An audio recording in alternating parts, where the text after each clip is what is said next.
അല്ലാഹു സുബ്ഹാനഹു വ തആല പറഞ്ഞ ആ ലോകത്തേക്ക് നമുക്ക് മടങ്ങാൻ തയ്യാറാവണം. ആ തയ്യാറാകുന്ന ദിവസമാണ് അസ്റായീൽ അലൈഹിസ്സലാത്തു വസ്സലാം വരുന്ന ദിവസം. അസ്റായീൽ അലൈഹിസ്സലാത്തു വസ്സലാമിനെ സന്തോഷത്തോടെ സ്വീകരിക്കാൻ അല്ലാഹു തൗഫീഖ് നൽകി അനുഗ്രഹിക്കുമാറാകട്ടെ. അല്ലാഹു തൗഫീഖ് നൽകട്ടെ. അല്ലാഹു ആ ഖബറിനെ കുറിച്ച് ഓർമ്മ നൽകട്ടെ. കാരണം എന്താ, ഖബറിനെ കുറിച്ചുള്ള ചിന്തയ്ക്ക് മനുഷ്യനെ മനസ്സിലാക്കാൻ കഴിയും, അല്ലാത്ത ഒന്നിനും കഴിയില്ല. ധാരാളം ആളുകൾ മുഴുവനും പറയാൻ തുടങ്ങി, എങ്ങനെയാണ് നന്നാക്കുക ഈ ചെറുപ്പക്കാരെ, എങ്ങനെയാണ് ഈ ലോകത്ത് നന്നാക്കുക? പറയാൻ കഴിയുന്ന ലോകത്ത് നടക്കുന്ന സിംബോസിയങ്ങൾ, സെമിനാറുകൾ, ക്ലാസുകൾ എന്ന് വേണ്ട ഒന്നിനും ഒരു മനുഷ്യനെ മനസ്സിലാക്കാൻ കഴിയില്ല. അങ്ങനെ നന്നാക്കാൻ കഴിയുമായിരുന്നുവെങ്കിൽ പിശാചുകൾ പാർക്കുന്ന വേദാള നഗരം പോലെ ഈ ഭൂമി അതപ്പതിച്ചു പോകുമായിരുന്നില്ല. പിശാചുകൾ പാർക്കുന്ന വേദാള നഗരം പോലെ പണ്ട് കാലത്തൊക്കെ നമ്മൾ പറയാറുണ്ട്, അച്ഛനോട് മകൾക്ക് പ്രായബുദ്ധിയായാൽ തന്റെ ഒരു മകള് വളർന്നു വന്നാൽ പിന്നെ അച്ഛൻ ഉറക്കമില്ല. കാരണം അച്ഛൻ പാതിരാസമയത്ത് തന്നെ മകളെ തേടി വരുന്ന കാമപ്പേക്കൂത്തിൽ നിന്ന് രക്ഷ നേടാൻ ഉറക്കമില്ലാതെ നിൽക്കുന്ന അച്ഛനെ നാം കാണുമെങ്കിൽ ഇന്ന് കാലം മാറിപ്പോയി. ഇന്ന് പ്രായബുദ്ധിയായ മകൾക്ക് വീട്ടിൽ കിടന്നാൽ രാത്രി കിടന്നുറങ്ങുന്ന ബെഡ്റൂമിന്റെ വാതിൽ കുറ്റിയിടാതെ കിടക്കാൻ പേടിയാണ്. ആരെയാണ് പെണ്ണ് പേടിക്കുന്നതെന്നറിയോ? കള്ളു കച്ചവടക്കാരനെയല്ല, പലിശക്കാരനെയല്ല, തൊട്ടടുത്ത പ്രമാണ കേസിലെ പ്രതിയല്ല, തൊട്ടടുത്ത റൂമിൽ കിടന്നുറങ്ങുന്ന തനിക്ക് ജന്മം നൽകിയ പിതാവിനെ ഭയന്നിട്ട് ഒരു മകൾക്ക് വാതിലിന് കുറ്റിയിടാതെ കിടന്നുറങ്ങാൻ കഴിയാത്ത ഒരു ലോകത്താണ് നമ്മൾ കിടന്നുറങ്ങുന്നത്. 65 വയസ്സായ വൃദ്ധക്ക് പോലും പാതിരാത്രിയിൽ ഒന്ന് മേലോട്ട് നോക്കി കിടന്നുറങ്ങാൻ കഴിയാത്ത രീതിയിൽ കാമത്തിന്റെ വെറി പിടിച്ച പിശാചുക്കൾ ലോകത്ത് നടമാടി കിടക്കുന്ന ഒരു ലോകത്തോടൊന്ന് പോകുമ്പോ കേട്ടില്ലേ, 65 വയസ്സുള്ള വൃദ്ധക്ക് പോലും പാതിരാത്രിയിൽ കിടന്നുറങ്ങാൻ കഴിയാത്ത മലയാളത്തിന്റെ ഒരു കവിയുണ്ട്. അദ്ദേഹം എഴുതി വെച്ച ഒരു കവിതയുണ്ട്. രാത്രി മാനം കെടുത്താൻ വേണ്ടി വന്നവന്റെ നേരെ നോക്കി രക്ഷിക്കാൻ വേണ്ടി മോൾ ഉറക്കം വിളിച്ചു അച്ഛാ എന്ന് വിളിക്കാൻ വാതുറന്നപ്പോഴാണ് അവൾ അറിഞ്ഞത് തന്റെ മാനം കെടുത്താൻ വരുന്നത് തന്റെ അച്ഛനാണെന്ന്. അവൾ ആരെ വിളിച്ചിട്ടാണ് സഹായം തേടുക? ആരെ വിളിച്ചിട്ടാണ് സഹായം തേടുക? എന്റെ പ്രിയപ്പെട്ട സഹോദരങ്ങളെ, ആർക്കും ആരെയും നോക്കാൻ കഴിയാതെ മലയാളത്തിന്റെ മനസ്സാക്ഷി എന്നല്ല ലോകത്തിന്റെ മനസ്സാക്ഷി ഞെട്ടിത്തെറിപ്പിച്ച ഡൽഹിയിലെ നിർഭയക്ക് ശേഷം പെരുമ്പാവൂരിലെ ദിശ എന്ന പാവപ്പെട്ട ഒരു ദളിത് പെൺകുട്ടി, ആ പെൺകുട്ടി പട്ടാപ്പകൽ 5 മണിക്ക് ക്രൂരമായ മാനഭംഗം ചെയ്യപ്പെട്ട് ആ മാനഭംഗത്തിന്റെ ഒടുവിൽ അവളുടെ ഗുഹ്യസ്ഥാനത്തിലേക്ക് ഇരുമ്പ് കണ്ടുകൾ കുത്തിയിറക്കി അതിന്റെ ആകാരത്തിൽ വയറ് പൊട്ടിയിട്ട് കുടൽമാല വെളിയിലേക്ക് ചാടി ആ പാവപ്പെട്ട പെണ്ണിനോടുള്ള തീരാത്ത പ്രതികാരങ്ങൾ അവളുടെ മാറ് 4 കഷണങ്ങളായി നുറുക്കിയെടുത്ത് അവളുടെ കുടൽമാല വലിച്ചെടുക്കുമ്പോ അയ്യോ രക്ഷിക്കണേ എന്ന പാവപ്പെട്ട പെൺകുട്ടി നിലവിളിച്ചിട്ട് പട്ടാപ്പകൽ 5 മണിക്ക് ആ പെൺകുട്ടിയുടെ നിലവിളി കേട്ട് ഒന്ന് ഓടി വരാൻ ഒരു മനുഷ്യപ്പെട്ടുള്ള ഒരു മനുഷ്യൻ മലയാളത്തിന്റെ മനസ്സാക്ഷി ഇല്ലായിരുന്നു എന്ന് ലോകം മുഴുവനും പറഞ്ഞു നടക്കുന്ന ഒരവസ്ഥയിലേക്ക് മാറി പോകുമ്പോ തളർന്നു കിടക്കുന്ന ഒരു ഒറ്റ റൂമിൽ കിടന്നുറങ്ങിയ എന്റെ പ്രിയപ്പെട്ട പെങ്ങളെ, മലയാള മണ്ണിൽ ഒരു പെണ്ണുണ്ടായിരുന്നു നിങ്ങളെപ്പോലൊരു പെൺകുട്ടി. ഒരു നേർത്ത സാരിത്തലപ്പ് കൊണ്ട് തന്റെ കുളിമുറിയുടെ വാതിൽ മറച്ച് അതിന്റെ ഉള്ളിൽ കുളിക്കാൻ ഇരിക്കപ്പെട്ട ഒരു പാവപ്പെട്ട ദളിത് പെൺകുട്ടി, സ്വന്തമായി വീടില്ലാതെ ഒറ്റ മുറിയത്തിന്റെ അമ്മയെ ശുശ്രൂഷിച്ചുകൊണ്ട് നടന്ന ഒരു പാവപ്പെട്ട പെൺകുട്ടി.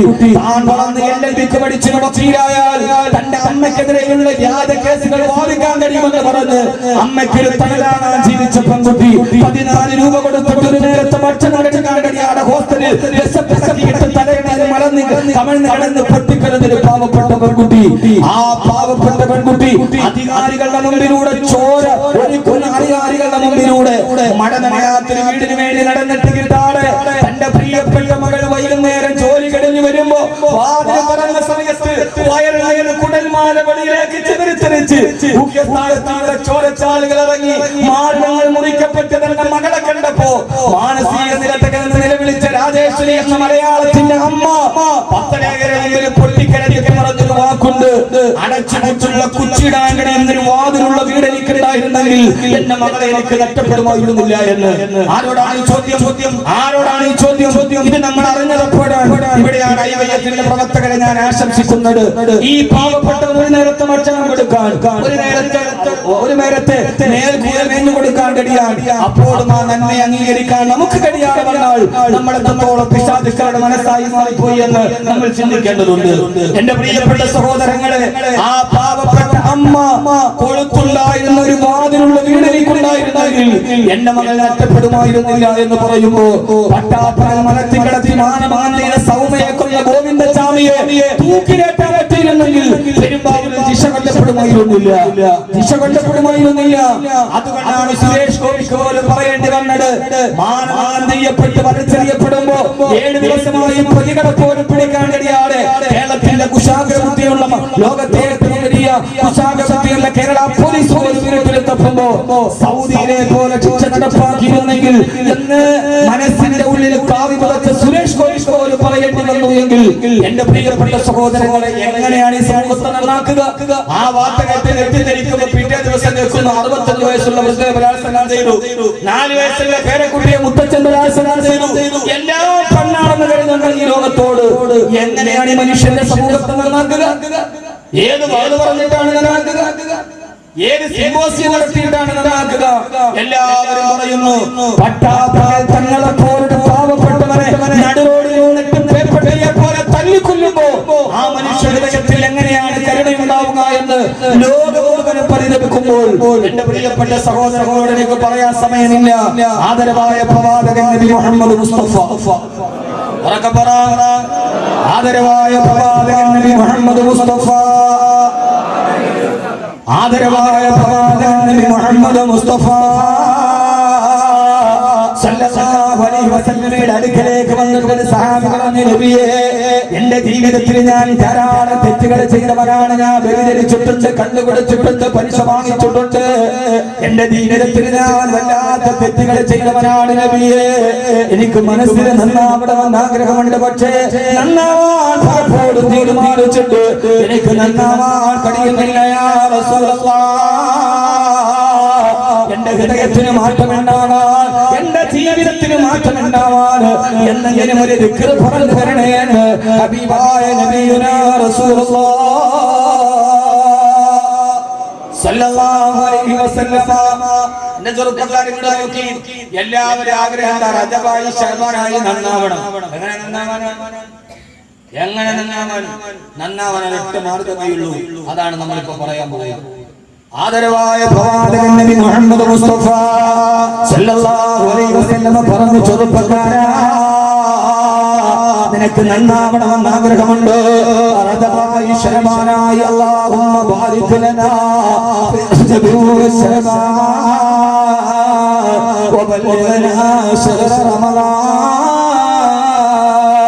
പുണ്യങ്ങളുടെ പൂക്കാലമായി റമളാൻ വരമായി, ലൈലത്തുൽ ഖദ്ർ വരാറായി, തറാവീഹിന്റെ തക്ബീർ കേൾക്കാറായി. അല്ലാഹുവേ, മനസ്സും ശരീരവും ഒരേപോലെ വശപ്പോടെ നിന്നെ കാത്തിരിക്കാറായി. നന്നാവണമെന്ന് ആഗ്രഹമുണ്ട്. ഹബീബായ നബി തങ്ങൾ പറഞ്ഞു, ചെറുപ്പക്കാരാ, നിങ്ങൾക്ക് ആർക്കെങ്കിലും നന്നാവണമെന്ന് ആഗ്രഹമുണ്ടോ? നന്നാവാൻ ഒരേ ഒരു ദിക്ർ മാത്രമേ ഉള്ളൂ. ആ ദിക്റാണ് നിങ്ങളോട് ഞാൻ പറഞ്ഞു തരുന്നത്. നിങ്ങൾ കൈവയ്ക്കല്ലോ, വാക്കബീ പറഞ്ഞതാ നിങ്ങൾ ചെയ്തു കൊള്ളാം. ഹബീബായ നബി തങ്ങൾ പറഞ്ഞു, ചെറുപ്പക്കാരാ, നിനക്ക് നന്നാവണമെന്ന് ആഗ്രഹമുണ്ടോ?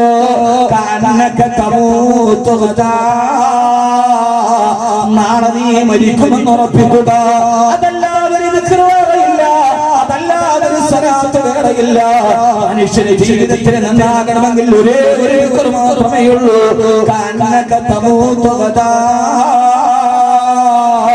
നാളെ നീ മരിക്കുമെന്ന് ഉറപ്പിക്കുക. ഇന്നെന്റെ ജീവിതത്തിലെ അവസാനത്തെ വഴിയാണിത്. നാളെ ഞാൻ ഇവിടെ ഉണ്ടാവില്ല, നാളത്തെ ഉദയം ഞാൻ കാണില്ല. ഇതെന്റെ ഒടുക്കത്തെ രാത്രിയാണ് നമ്മൾ തീരുമാനിച്ചാൽ ഇന്ന് നമുക്ക് ഉറങ്ങാൻ കഴിയുമോ? ഇന്ന് നമുക്ക് കിടക്കാൻ കഴിയുമോ?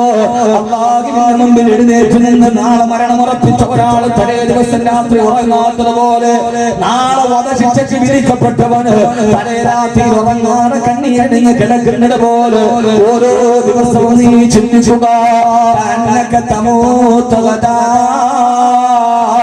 നാളെയാണ് എന്റെ മരണമെന്ന് ഉറപ്പിക്കുക. ഇത് മാത്രമേ നന്നാവാനുള്ള വടികളുള്ള ചെറുപ്പക്കാരാ, നാളെയാണ് ഞാൻ ഈ ലോകത്ത് നിന്ന് ഒഴിവാകുന്നത്.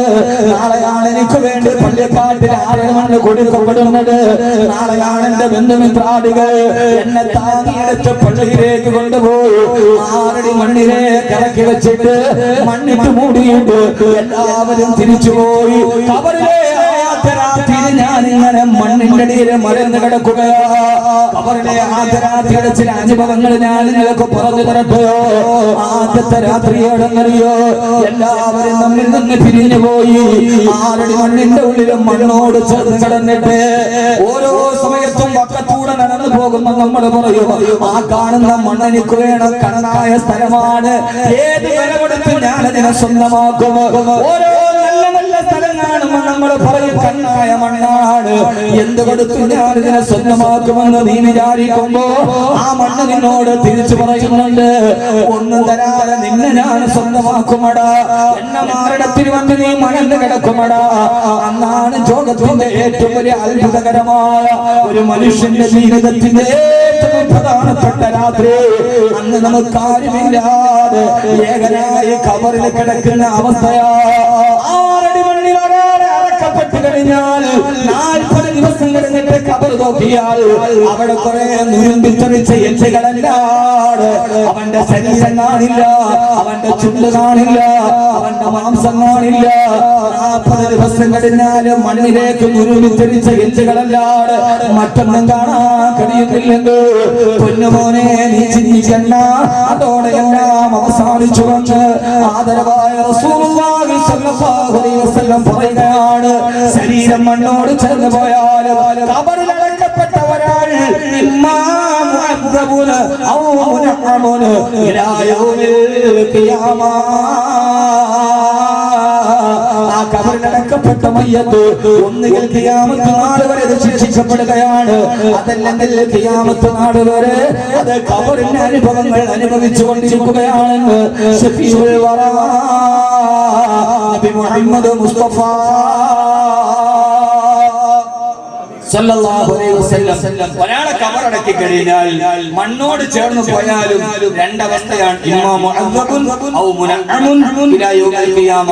ഒന്നുകിൽ ആ മയ്യത്ത് കബറിൽ ശിക്ഷിക്കപ്പെടുന്നുണ്ട്, അല്ലെങ്കിൽ ആ മയ്യത്ത് കബറിന്റെ ഉള്ളിൽ കബറിന്റെ സുഖം അനുഭവിക്കുന്നുണ്ട്. യഥാർത്ഥത്തിൽ സുഖം കബറിലാണ്. നിങ്ങൾ കബറെന്ന് കേട്ട ഞെട്ടുവൊന്നും വേണ്ട, യഥാർത്ഥത്തിൽ ഈ ദുനിയാവിനേക്കാൾ സുഖം എവിടെയാണ്? ഏറ്റവും നന്നായിട്ട് നമ്മൾ പറയുന്നത് നന്നായിട്ട് സുഖമായിട്ട് ഉറങ്ങണം. എല്ലാം പറയാനുള്ള സമയം പെട്ടെന്ന് ഞാൻ പറയാം. നന്നായിട്ട് സുഖമായിട്ട് ഉറങ്ങണമെങ്കിൽ എവിടെ പറ്റും? കബറിലെ വീട്ടിൽ കിടന്നുറങ്ങാൻ പറ്റൂ? വീട്ടിൽ കിടന്നാൽ സുഖമായിട്ട് ഉറങ്ങാനും പറ്റൂ. ഇനി അഥവാ സുഖമായിട്ട് 4 മണിക്കൂർ യഥാർത്ഥത്തിൽ അള്ളാഹു ആദ്യം സൃഷ്ടിച്ചത് ആണിനെ ഏകാന്തത അനുഭവിച്ചപ്പോഴാണ് പെണ്ണിനെ സൃഷ്ടിക്കാനുള്ള തീരുമാനിച്ചത്. അങ്ങനെ ആണിനോട് ഉറങ്ങിക്കൊള്ളാൻ പറഞ്ഞു. ഗാഠനിദ്രയിലേക്ക് പോയി ആദം അലൈഹിസ്സലാം, ഗാഠനിദ്രയിലേക്ക് പോയി. പിന്നെ ഗാഠനിദ്ര ഒരു പുരുഷനും കിട്ടി.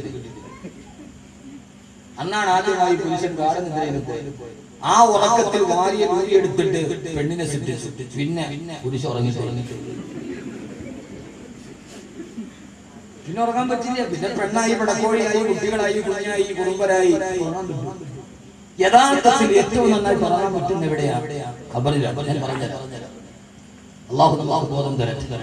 ഒരാളെ ഖബറിലിട്ടു, ഖബറിലേക്ക് ഇറക്കി വെച്ചിട്ട് മുകളിൽ മണ്ണ് ഖബറിലേക്ക് ചേർത്ത് വെച്ചു.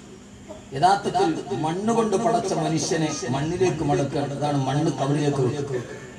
കിബിലയ്ക്ക് നേരെ തിരിച്ചു കിടത്തി, മുഖം തിരിച്ചു വെച്ചു. മുകളിൽ പലക നിരത്തി. അങ്ങനെയല്ലേ?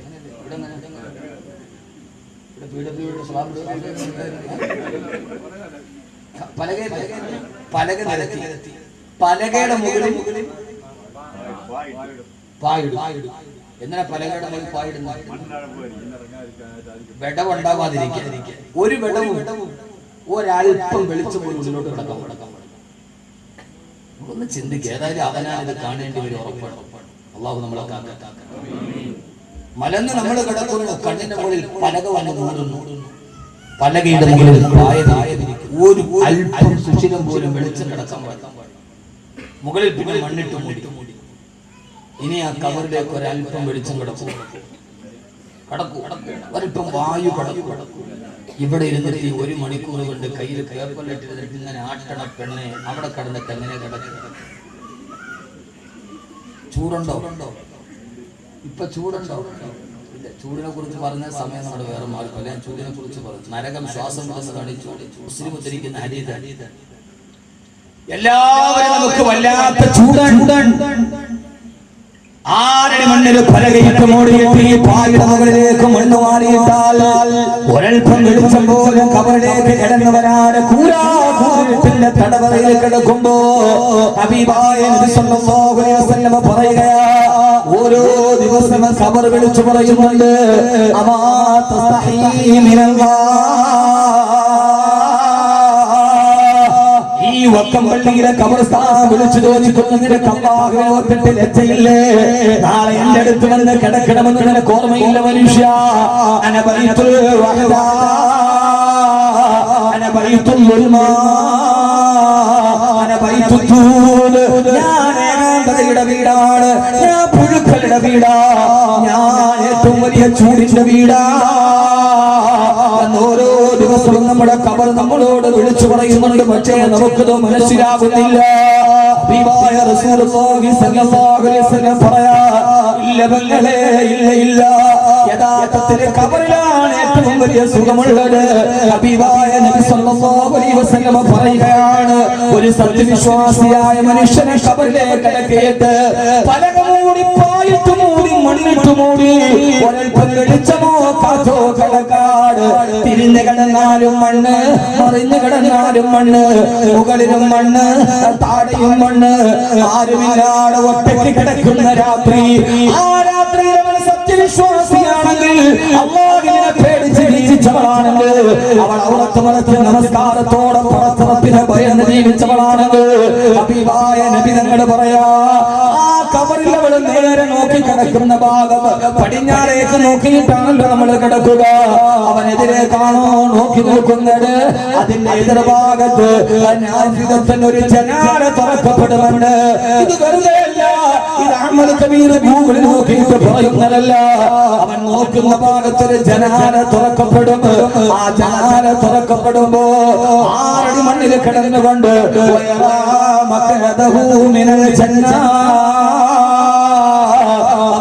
സ്വർഗത്തിൽ അവന് കൊടുക്കുന്നത് എന്തൊക്കെയാണോ?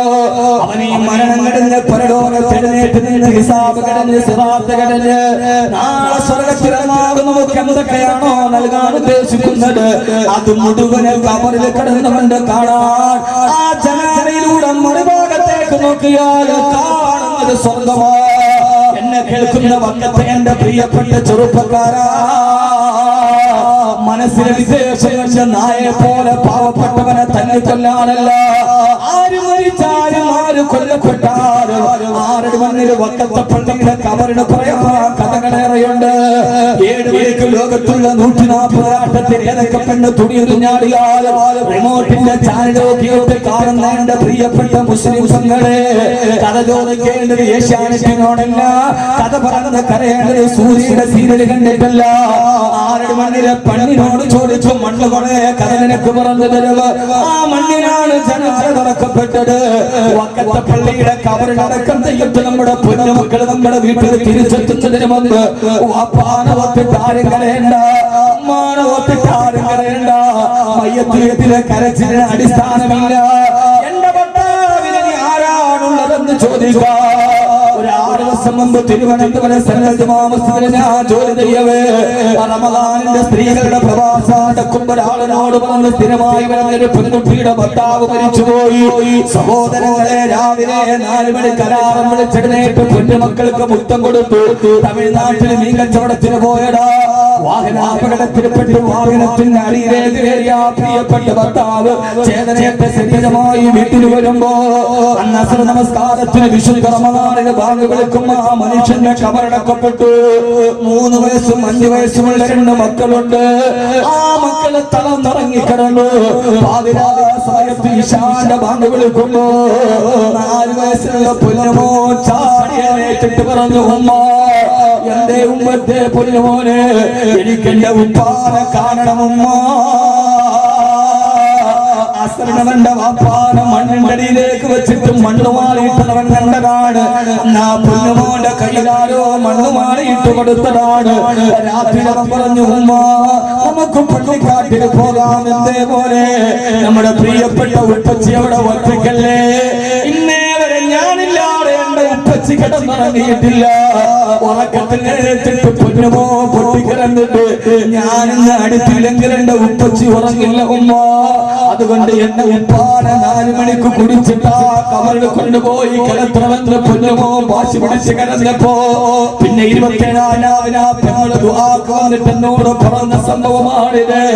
എന്റെ പ്രിയപ്പെട്ട സഹോദരി, മരണമേറ്റവും വലിയ അപകടമെന്ന് നാം കരുതുന്നുവെങ്കിലും കെട്ടിപ്പിടിച്ചു മുച്ചം കൊടുത്ത മക്കളെ വിട്ട് ജീവിതത്തിന്റെ എല്ലാവരും എല്ലാവരും കൂടെ നിന്ന ഭാര്യയെ വിട്ട് ആരുമില്ലാതെ ഒറ്റയ്ക്ക് കിടക്കുന്ന ദിവസം രാത്രിയിൽ ഭാര്യ പൊട്ടിക്കറിയുന്ന ഇന്നലെ എന്റെ കടപ്പുറയിൽ കിടന്നവൻ എന്നെ ചാരത്തിലല്ലോ.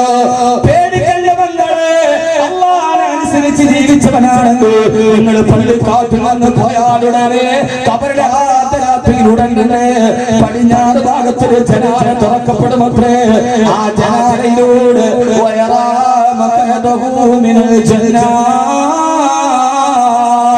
വീട്ടിലുള്ളവരും മരിച്ചവനോ കരയുമ്പോ മരിച്ചവനോ കബറിൽ കിടന്നിട്ട് അവൻ സ്വർഗം കാണുക.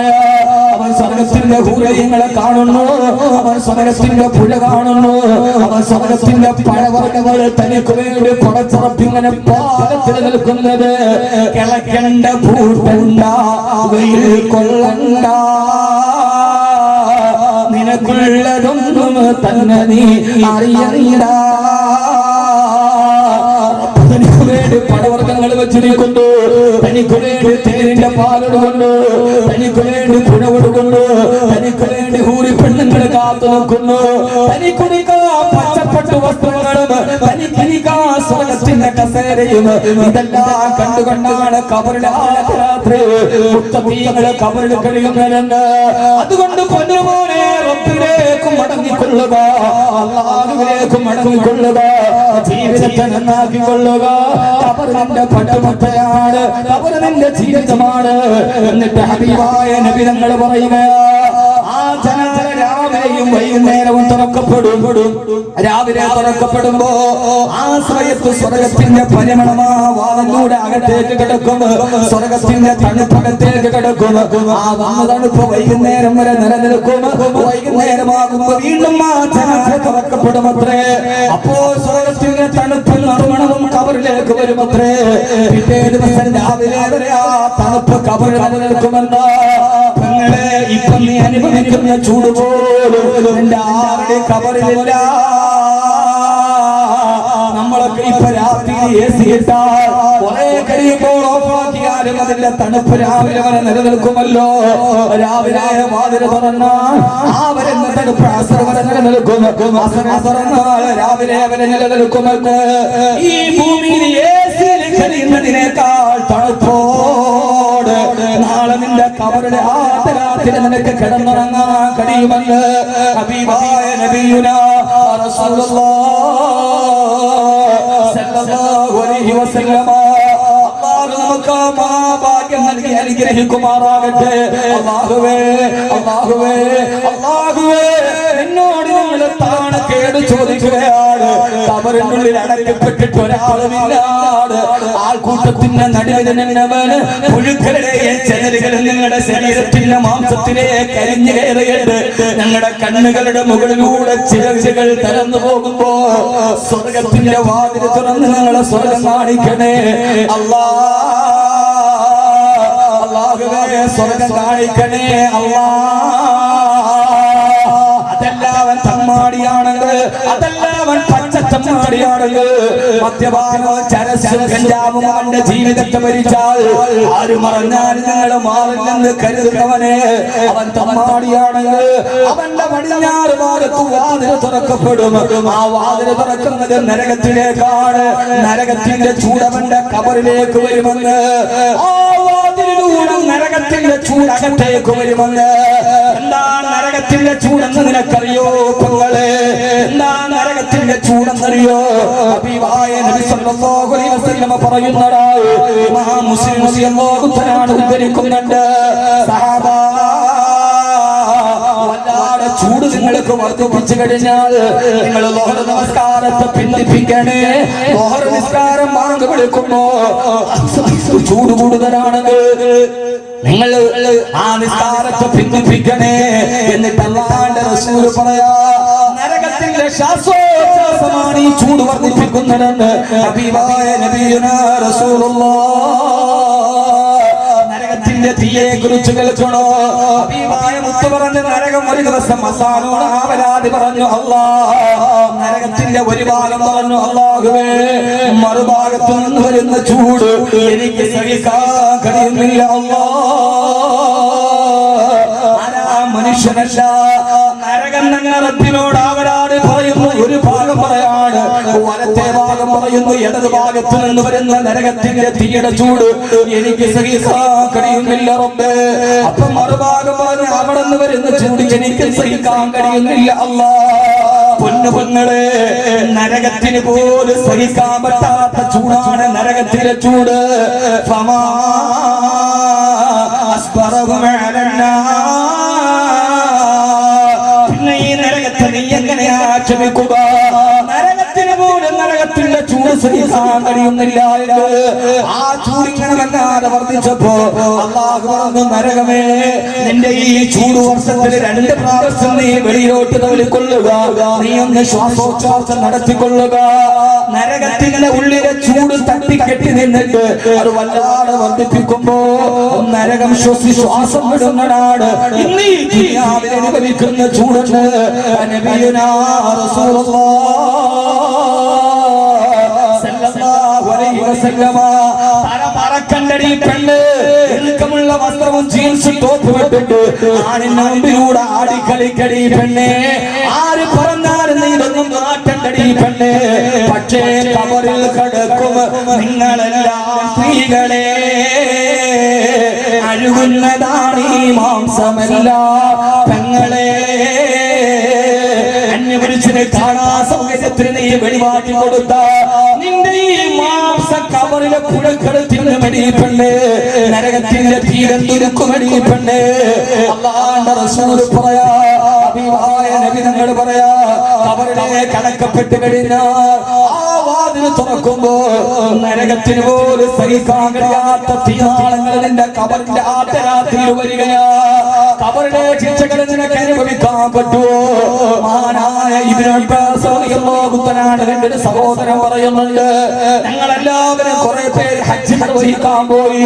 ഇഹ്റാമിന്റെ വേഷത്തിൽ ലബ്ബൈക അല്ലാഹുമ്മ ലബ്ബൈക് എന്ന തൽബിയത്ത് മുഴങ്ങി ഞങ്ങൾ ഹജ്ജിന് വേണ്ടി പോകുന്ന വഴിയിൽ ഞങ്ങളിൽ ഒരാൾ മരണപ്പെട്ടു പോയി. അവസാനം അദ്ദേഹത്തിന്റെ മയ്യത്ത് കുളിപ്പിച്ചിട്ട് അദ്ദേഹത്തെ കബറടക്കാൻ അവിടെ ഞങ്ങളെ കബർ കുടിച്ചപ്പോ കബർ കുടിച്ചു വരുമ്പോൾ കബറിന്റെ ഉള്ളിലുള്ള പാമ്പുകളും തേളുകളും വരികയാ. ഓരോ കബർ കുളിച്ചിട്ട് മയ്യത്തടക്കാൻ പോകുമ്പോ അതിൽ നിന്ന് പാമ്പുകളും തേളുകളും വെളിയിലോട്ട് വരികയാ. അടുത്ത കബർ കുടിച്ചു അതിൽ ഞങ്ങൾ മയ്യത്ത് വെക്കാൻ പോയപ്പോ ഇതൊന്നും കെട്ടുകഥയല്ല, ഇതൊന്നും മിത്തല്ല, ഇതൊന്നും വൈദികമല്ല, ഇതൊക്കെ മനസ്സിനെ പ്രകമ്പനം കൊള്ളിക്കുന്ന ഇസ്ലാമിന്റെ ചരിത്ര കഥകളാ. മൂന്നാമത്തെ കബർ കുഴിച്ചു മയ്യത്തെടുക്കാൻ പോകുമ്പോ ഭീമാകാരമായ പാമ്പുകളും തേളുകളും മണ്ണിന്റെ അടിയിൽ നിന്ന് എവിടെ നിന്നറിയില്ല വരികയാ. സഹോദര, അവസാനം എവിടെയൊക്കെ കബർ കുടിച്ചാലും തൽബിയത്തിൽ നീട്ടി ഇഹ്റാം ചെയ്ത് ഹജ്ജിന് വേണ്ടി വന്ന മനുഷ്യന് അദ്ദേഹത്തിന്റെ കബറിലോട്ട് വെക്കുമ്പോ പാമ്പുകളും തേളുകളും വെളിയിലോട്ട് വരുന്നു. അവസാനം ഞങ്ങളെ മയ്യത്തുമായി മഹാനായ ഇബ്നു അബ്ബാസ് റളിയല്ലാഹു അൻഹുവിന്റെ മുമ്പിൽ പോയിട്ട് പറഞ്ഞു, മഹാനവറുകളെ, ഈ മയ്യത്ത് കബറിലെ മണമാടാൻ കഴിയുന്നില്ല. ഏത് കബർ കുടിച്ചാലും അവിടെ എല്ലാം തേളുകളും പാമ്പുകളും വരികയാണ് മഹാനവറുകളെ. മഹാനായ ഇബ്നു അബ്ബാസ് റളിയല്ലാഹു തആല പറഞ്ഞു, പത്രേ, ലൗ ഹഫറതുൽ അർള കുല്ലഹാ, നിങ്ങൾ ഈ ഭൂമി മുഴുവനും ഇയാൾക്ക് വേണ്ടി കബർ കുടിച്ചാലും അവിടെ എല്ലാ പാമ്പുകളും തേളുകളും വന്നാലല്ലാതെ ഇയാളെ കബറടക്കാൻ പറ്റില്ല. അവസാന കബർ കുടിച്ച് ഇബ്നു അബ്ബാസ് റളിയല്ലാഹു അൻഹുവിന്റെ മേൽനോട്ടത്തിലെ കബർ കുടിച്ചു. ആ കബറിലേക്ക് മനുഷ്യനെ വെച്ചു. പാമ്പുകളും തേളുകളും പാഞ്ഞു വന്നപ്പോ ആ മനുഷ്യന്റെ മയ്യത്ത് ഞങ്ങൾ പാമ്പുകൾക്കിടയിലേക്ക് വെച്ച് ആ പാമ്പുകളും തേളുകളും ആ മനുഷ്യന്റെ കഴുത്തിൽ ചുറ്റിപ്പിണയുന്നത് കണ്ടുകൊണ്ടാണ് ഞങ്ങൾ മണ്ണിട്ട് മൂടിയതല്ല. മഹാനായ റഈസുൽ മുഫസ്സിരീൻ ഇബ്നു അബ്ബാസ് റളിയല്ലാഹു അൻഹു ഞാൻ എന്റെ സഹോദരങ്ങളോട് ചോദിക്കട്ടെ, എന്താ കാര്യമെന്നറിയോ? ഇബ്നു അബ്ബാസ് റളിയല്ലാഹു അൻഹു പറഞ്ഞു, ഇയാളുടെ ഭാര്യ അടുക്കൽ പോയിട്ട് ഇയാളുടെ സ്വഭാവത്തെ കുറിച്ച് ചോദിക്ക്. അവര് പോയി കൂട്ടുകാര് ഭാര്യയോട് ചോദിച്ചപ്പോ ആ ഭാര്യ പറഞ്ഞ അദ്ദേഹം ഇമാമത്തൊക്കെ നിർവഹിക്കുന്ന ആളാണ്, നിസ്കാരമൊക്കെ നിർവഹിക്കുന്ന ആളാ. പക്ഷേ എന്റെ ഭർത്താവിനൊരു ദുസ്വഭാവം ഉണ്ടായിരുന്നു. അദ്ദേഹം ചങ്ങാടിയിൽ അരി കച്ചവടം നടത്തുന്ന ആളാണ്. അരിയും ഗോതമ്പുമൊക്കെ കച്ചവടം നടത്തുന്ന ആളാ. അരി വിൽക്കാൻ വേണ്ടി ചാക്കിൽ കെട്ടിക്കൊണ്ട് അങ്ങാടിയിൽ പോകുമ്പോ തൂക്കം കൂടുതൽ കിട്ടാൻ അരിയുടെയും ഗോതമ്പുകളുടെയും ഇടയിൽ അതേ അളവിലുള്ള കല്ലുകൾ എന്റെ ഭർത്താവ് വെക്കാറുണ്ടായിരുന്നു. എന്നാ മഹാനായ ഇബ്നു അബ്ബാസ് റളിയല്ലാഹു അൻഹുവിനോട് ഭാര്യ മറുപടി പറഞ്ഞപ്പോ, എന്റെ പ്രിയപ്പെട്ട ചെറുപ്പക്കാരാ, നമസ്കാരമുണ്ടെന്നിരിക്കെ, നോമ്പുണ്ടെന്നിരിക്കെ, ദിക്റുണ്ടെന്നിരിക്കെ, സദഖയുണ്ടെന്നിരിക്കെ, കച്ചവടം ചെയ്യുന്ന അരിമണികളുടെ ഇടയിൽ അതേ വലിപ്പത്തിലുള്ള ചെറിയ കല്ലുകളെ കൃത്രിമത്വത്തിന് വെച്ച ഒരു മനുഷ്യന്റെ കബറിന്റെ അവസ്ഥ ഇതാണെങ്കിൽ, മദ്യപിക്കുന്നവനെ, ചീട്ട് കളിക്കുന്നവനെ, പരിശോധിക്കുന്നവനെ, തലമറക്കാത്തവളെ, പരദൂഷണം പറയുന്നവളെ, ആരുമാരാടെ ഭർത്താവിനെ വഞ്ചിക്കുന്നവളെ, ഭാര്യ വഞ്ചിക്കുന്നവളെ,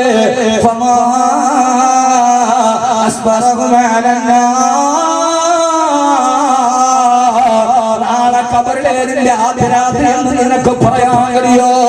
അവരെ പാമ്പുകളും തേളുകളും വന്ന് കൊന്നെടുക്കുമ്പോ, അവരെ ശരീരത്തെ പാലെടുക്കുമ്പോ, അല്ലാഹുവേ അല്ലാഹുവേ കബറ് നീ ഞങ്ങൾക്ക് നന്നാക്കി തരണമല്ലോ. കബറിന്റെ ആദ്യ രാത്രി നീ ഞങ്ങൾക്ക് ഏറ്റവും നല്ല ആദ്യത്തെ ദിവസമാക്കി തരണേ തമ്പുരാനേ. അല്ലാഹു തൗഫീഖ് നൽകട്ടെ. ആമീൻ പറ. പേടിച്ചിട്ടിരിക്കണ്ട. അരിമണിയുടെ ഇടയിൽ അതേ വലിപ്പത്തിൽ കല്ല് കൊണ്ടുപോയി കച്ചവടം ചെയ്തവൻ, ദുനിയാവ് മുഴുവൻ നിങ്ങൾ കുടിച്ചാലും ഈ പാമ്പത്തേടും ഇല്ലാതെ കുടിക്കാൻ പറ്റില്ല. അതുകൊണ്ട് ഈ ഭൂമിയിലെ ഏറ്റവും ചെറുതിന് പോലും നമ്മളൊക്കെ കരുതിയിരിക്കണം, നിസ്കരിക്കാതിരിക്കുക, വ്യഭിചരിക്കുക, കള്ളു കുടിക്കുക, അവന് മാത്രമേ ശിക്ഷയുള്ളൂ അല്ല. ജീവിതത്തിൽ ചെയ്യുന്ന ഓരോ തിന്മകളും ചെയ്യുന്ന തിന്മകളുടെ മുഴുവനും നേരിട്ട് അവൻ കാണുന്ന ദിവസമാണ് കബറിലെ അർദ്ധരാത്രി. ഇവിടെ രക്ഷപ്പെട്ട ഖബറിലെ രാത്രി സന്തോഷകരമായാൽ പിന്നെ ഹിസാബ് സന്തോഷമാണ്, സിറാത്ത് സന്തോഷമാണ്, മീസാനി സന്തോഷമാണ്, ജീവിതം മുഴുവനും സന്തോഷം. ഖബർ രക്ഷപ്പെട്ടില്ലയോ? ആദ്യത്തെ രാത്രി ഏറ്റവും പ്രധാനപ്പെട്ടതാണ്. അത് രക്ഷപ്പെട്ടില്ലെങ്കിൽ പിന്നെ ജീവിതത്തിൽ എന്തായിട്ടും കാര്യമില്ല. നരകത്തിന്റെ തീരൊരു ഇതൊരു ഞാൻ പറഞ്ഞല്ലോ ഖുർആൻ.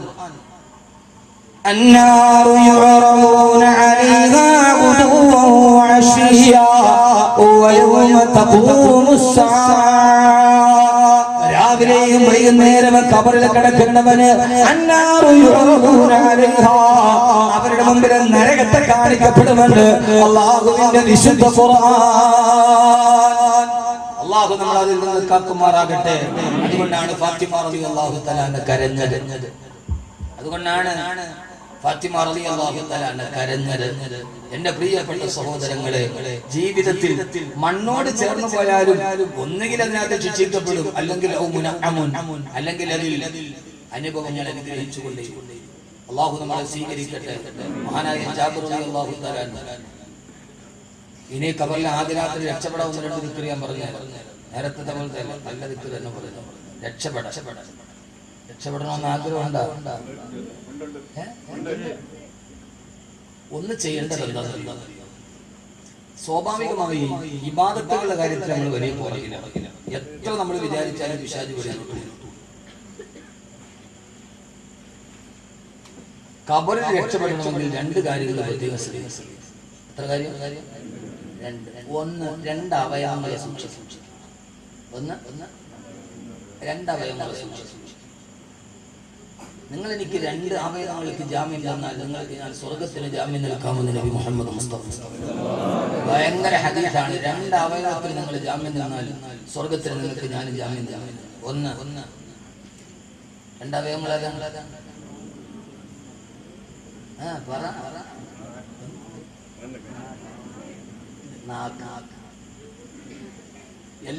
എന്തുകൊണ്ടെന്നറിയോ? നാക്കുകൊണ്ട് പറയുന്നത് ചെയ്യുന്ന സൽക്കർമ്മത്തെ ഇല്ലാതാക്കും. ഒരാളെ മനസ്സ് വേദനിപ്പിക്കാതിരിക്കാതിരിക്കുക, ഒരാളെ കുറിച്ച് ഇല്ലാത്തത് പറയാതിരിക്കുക. നാക്ക് എത്ര സൽക്കർമ്മം നമ്മൾ ചെയ്താലും നാക്കുകൊണ്ട് അയലോക്കാരെ നമുക്ക് ബുദ്ധിമുട്ടിച്ചു, വേറെ ആളെ കുറിച്ച് അപവാദം പറഞ്ഞു വരുത്തി, നമുക്ക് ഉറപ്പില്ലാത്ത കാര്യങ്ങൾ പറഞ്ഞു നമ്മളെ ചെയ്ത സൽക്കർമ്മം ഇത് ഇല്ലാതാക്കുക, അല്ലെങ്കിൽ അയാളെ കുറ്റപ്പെടുത്തുക. മനസ്സിലാവുന്നുണ്ടോ? നമുക്കെന്താ മനസ്സിലാവും? നമ്മൾ ഫിത്തിനയുടെ ഹോൾസെയിൽ ഏജന്റ് വന്നിട്ട് നമുക്കെന്താ മനസ്സിലാക്കാൻ പറ്റാത്ത നാക്കിന് ചില അമലുകൾ അങ്ങനെയാണ്. ഇബാദത്ത് ചെയ്തു എന്നതുകൊണ്ട് മാത്രം ഒരാൾ സ്വർഗത്തിൽ പോകും. ഖബറിൽ രക്ഷപ്പെട്ടു. ആ ഇബാദത്ത് എന്ത് ചെയ്യണം? അള്ളാഹു സ്വീകരിക്കണം. ഞാനൊരു ഹദീസ് പറഞ്ഞുതരാം. 3 ആളുകൾ അവരെത്ര ഇബാദത്ത് ചെയ്തിട്ടും കാര്യം അള്ളാഹു സ്വീകരിക്കും. ഒരിക്കലിച്ചാലും നോമ്പ് പിടിച്ചാലും ഒരു ചാൻ മുകളിലേക്ക് പോകില്ല. അറിയില്ല. അയാൾ വലിയ ആളായിരിക്കാം, അയാൾ ഇബാദത്ത് ചെയ്യേണ്ടത് നിസ്കരിക്കേണ്ടത് നോമ്പ് പിടിക്കണം ഒക്കെയുണ്ട്. പക്ഷെ 3 ആളുകൾ നിസ്കാരം സ്വീകരിക്കും.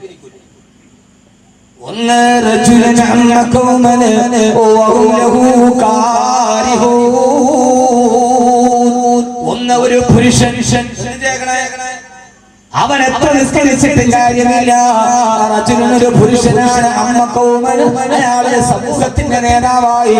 പക്ഷെ ആ സമൂഹമാണെങ്കിലോ ആ സമൂഹം ഇയാളെ വെറുക്കുന്നവരാണ്. അയാളെ സമൂഹത്തിന്റെ നേതാവാണ്, പക്ഷെ ആളുകൾക്ക് ഇയാളെ വെറുപ്പാണ്. പിന്നെ ഇവന്റെ ശബ്ദം പേടിച്ചിട്ട് ഇയാളോട് മനസ്സിലായോ നിങ്ങൾക്ക്? ഒരാൾ നാടിന്റെ പഞ്ചായത്ത് പ്രസിഡന്റായി, അല്ലെ പഞ്ചായത്ത് മെമ്പറായി, അല്ലെങ്കിൽ മഹല്ല് സെക്രട്ടറിയായി, അല്ലെങ്കിൽ ഇമാമായി. ഒരു ഇമാം ഉറങ്ങി നിൽക്കുന്ന ആർക്കും ഇഷ്ടമല്ല. അയാൾ നിൽക്കരുത്. ചില ഇമാമികളെ പിരിച്ചു വിട്ടാലും പോകും. എന്നാൽ ചിലരെ ഒരു പാവം ഇമാം പിടിച്ചു പോകും. ചില ആളുകൾ പിരിച്ചുവിട്ടാൽ പോകില്ല. അവിടെ നിന്ന് കുഴപ്പമില്ല. പരമാവധി 4 വർഷം ചോറ് വന്നവർ തമ്മിലെടുപ്പിച്ചിട്ട് ഒരു ആരുമാകട്ടെ പുറകിൽ നിൽക്കുന്നവർക്ക് ഭൂരിഭാഗത്തിന് തൃപ്തിയല്ലെങ്കിൽ പിന്നെ അവന്റെ വിവാദത്തെ അല്ലാഹു സ്വീകരിക്കും. ഏകാധിപത്യം ഇസ്ലാമിന് അനുവദനീയമല്ല. പിന്നെ എന്ത് ചെയ്തിട്ട് കാര്യമില്ല. അതെല്ലാവർക്കും പ്രസിഡന്റ് ആവട്ടെ, സെക്രട്ടറി ആകട്ടെ, ഇമാമാകട്ടെ, നിൽക്കാൻ പാടില്ല. ഒരു മഹല്ലിന് വേണ്ട. ഞാനൊക്കെ പിരിച്ചു വിടുന്നതിനുള്ള എന്നൊരിടത്തും പിരിച്ചു വിട്ടിട്ടില്ല. നേരെ പോയിട്ട് ചിലരൊക്കെ തിരിച്ചുവിട്ട് പോകാൻ വേണ്ടി മഹല്ല് കമ്മിറ്റിനെ സത്യാഗ്രഹം ചെയ്തു. ചില പാവപ്പെട്ട ഇമാമികളെ നല്ലത് പറഞ്ഞതിന്റെ ഒരു ഒന്നുമില്ലാതെ പിരിച്ചു. അല്ലാഹു നമ്മളെ കാക്കട്ടെ.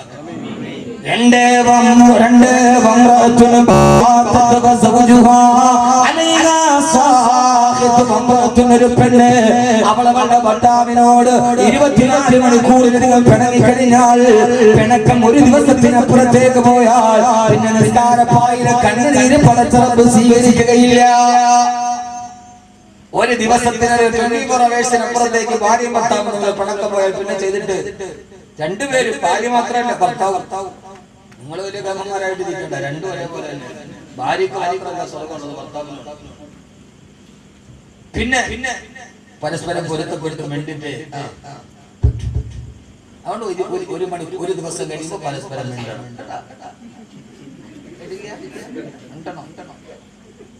ചിലപ്പോ നമ്മൾ പോകാൻ നേരത്തെ വീട്ടിൽ പോകുമ്പോ ഈ പെണ്ണിനോട് മിണ്ടാന്ന് ഓർത്ത് പോയാൽ അവൾ ഇങ്ങനെ ഇരിക്കും. ഈ പൊങ്കാലക്കലത്തിന്റെ മൂടിയിരിക്കണം.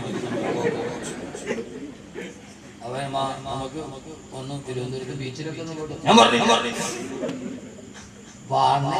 പോയിട്ട് മഴക്കത്തിന്റെ കമ്പലൊക്കെ ഇവിടെ മരിക്ക വെച്ച വഴിയുള്ളൂ. നേരെ പോയിട്ട് ഇവിടെ ഇങ്ങനെ ഇരിക്കുമ്പോൾ അവളുടെ മുഖത്തോട്ട് ഇങ്ങനെ നോക്കണം. 1 മിനിറ്റ് ഇങ്ങനെ സൂക്ഷിച്ച് നോക്കണം. താടമേ കയ്യൊക്കെ പോയിട്ട് അപ്പൊ പെണ്ണ് അള്ളാണ് 30 മുസാവാണ്, വക്കത്തെ പള്ളിയാണ്, നിനക്ക് എന്തൊരു ഗ്ലാമറാണ്. ആ പെണ്ണ് അപ്പ ചോദിക്കും, നിങ്ങൾക്ക് ഉള്ളത് പറഞ്ഞാണ്. ചുമ്മാ പറഞ്ഞേക്കണം. ചിലപ്പോ അമാവാസിയിലിട്ടായിരിക്കും അവിടെ ഇരിക്കണം നോക്കാൻ ടോർച്ചടിച്ചു പറഞ്ഞേക്ക് എന്ന് ഹബീബായ നബിയുനാ റസൂലുള്ളാഹി. ആയിഷ റളിയല്ലാഹു തആല അൻഹ അല്ലാഹുവിന്റെ റസൂൽ പറയുന്നു, അബൂബക്കറിന്റെ മോളെ നിന്റെ മുഖത്തിന് എന്തോ ഒരു ചന്ദ്രന്റെ സൗന്ദര്യം. അതുകൊണ്ട് ഞാൻ പറഞ്ഞത് ഇബാദത്ത് കൊണ്ട് മാത്രം ഒരാൾ ഖബറിൽ രക്ഷപ്പെടുമെന്ന് വിചാരിച്ചാൽ അത് അവന്റെ മൗഢ്യം. രണ്ട് അവയവങ്ങൾ സൂക്ഷിക്കണം. ഒന്ന് നാവ്. ആദരവായ റസൂലുള്ളാഹി സ്വല്ലല്ലാഹു അലൈഹി വസല്ലം പറഞ്ഞു തരികയാണ്, രണ്ട് അവയവങ്ങൾ നിങ്ങൾ എനിക്ക് ജാമ്യം തന്നാൽ ഒന്ന് നിങ്ങളുടെ നാവാണ്, രണ്ടാമത്തേത് നിങ്ങളുടെ ഗുഹ്യസ്ഥാനമാണ്. ആ രണ്ട് നാവ് കൊണ്ട് ഇല്ലാത്തത് പറയാതിരിക്കുക. ആ നാവ് കൊണ്ട് മറ്റൊരുത്തന്റെ മനസ്സിനെ വേദനിപ്പിക്കാതിരിക്കുക. എന്റെ ഗുഹ്യസ്ഥാനം ഹറാമിൽ നിന്ന് സൂക്ഷിക്കുക. ഹലാലായ നിന്റെ ഭാര്യയിലല്ലാതെ, നിന്റെ ഇണയിലല്ലാതെ എന്റെ ലൈംഗിക അവയവങ്ങളെ ചെലവാക്കാതിരിക്കുക. എന്നാൽ നിനക്ക് സ്വർഗത്തിൽ ഞാൻ ജാമ്യം നൽകാമെന്ന് ശഫീഉൽ വറാ നബി മുഹമ്മദ് മുസ്തഫ സല്ലല്ലാഹു അലൈഹി വസല്ലം. അതുകൊണ്ട് എനിക്ക് ഏറെ പറയാനുള്ള സമയമില്ല. ആധുനിക ലോകത്തിന്റെ അസുരഭാവങ്ങളെ മുഴുവൻ ജീവിതത്തിന്റെ ആത്മീയതയ്ക്ക് തടസ്സമാക്കി മാറ്റുന്ന എന്റെ പ്രിയപ്പെട്ട നൂതനദേശ ചെറുപ്പക്കാരാ,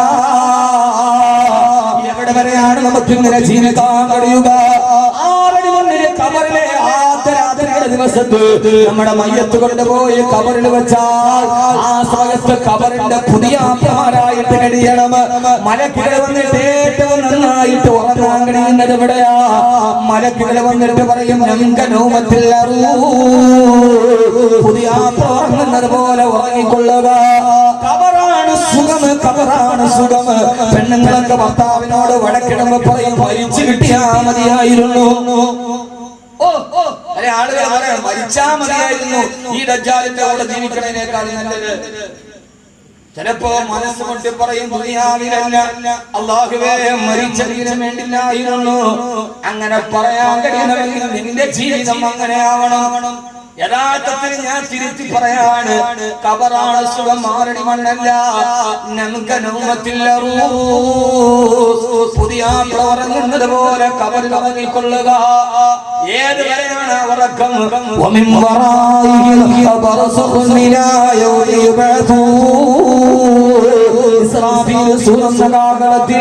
ആദ്യം ഊതുന്നത് വരെ ഒന്നിച്ച് സ്വർഗത്തിന്റെ സുഗന്ധം കെട്ടി നിൽക്കുന്ന സ്വർഗത്തിന്റെ വിരിപ്പിൽ കിടന്ന് പുരുഷനെ അല്ലാഹുവിന്റെ ഖുർആൻ പറഞ്ഞ സ്വർഗത്തിന്റെ വിരിപ്പുണ്ടല്ലോ, കിടന്നാൽ അറിയാതെ താഴോട്ട് പോകുന്ന ഏറ്റവും സ്വർഗത്തിന്റെ പട്ടുമത്തയിൽ പള്ളിക്കാട്ടിന്റെ ഉള്ളിൽ ഖിയാമത്ത് നാൾ വരെ കിട്ടുന്ന ഉറക്കം അത് ഖബറിൽ മാത്രമേ കിട്ടൂ. അതുകൊണ്ട് ഖബർ ഏറ്റവും നല്ലതാണെന്ന് അതുകൊണ്ടായിരുന്നവല്ലോ മഹാനായ ഹുദൈഫ റളിയല്ലാഹു തആല അൻഹുവിന്റെ റൂഹ് പിടിക്കാൻ അസ്റായീൽ അലൈഹിസ്സലാത്തു വസ്സലാം വന്നപ്പോ ഹുദൈഫ റളിയല്ലാഹു തആല പറഞ്ഞ, ഹബീബുൽ ഇലാ ഫാഖാ, ഞാൻ കാത്തിരുന്ന കൂട്ടുകാരൻ വന്നുവല്ലോ, എനിക്ക് നീ ഖബറിലേക്ക് പോകാമല്ലോ, സ്വർഗത്തിന്റെ പട്ടുമത്തിൽ എനിക്ക് നീ കിടക്കാമല്ലോ. അസ്റായീലിനെ വിളിച്ചത്, ഹബീബേ എത്ര നാൾ കൊണ്ട് ഹുദൈഫ കാത്തിരിക്കുകയായിരുന്നു, നീ വരുന്നതിനെ കാത്ത് കിടക്കുകയായിരുന്നു, നീ വരാത്തതെന്റെ ഈ ദുനിയാവ് എനിക്ക് മടുത്തു, എനിക്ക് ഖബറിലേക്ക് പോകണം. അവിടെയാണ് സ്വർഗത്തിന്റെ മെത്തയുള്ളത്, അവിടെയാണ് സ്വർഗത്തിന്റെ വെള്ളമുള്ളത്. 6 മണ്ണ് കതിർക്കത്തിൻ്റെതാണ്, അവിടെ സ്വർഗത്തിന്റെ പട്ടുമത്തയിൽ ഖിയാമത്ത് നാൾ വരെ കിടന്നുറങ്ങാൻ കഴിയുമെന്ന് അല്ലാഹുവിന്റെ വിശുദ്ധ ഖുർആൻ. അല്ലാഹു നമുക്ക് തൗഫീഖ് നൽകട്ടെ.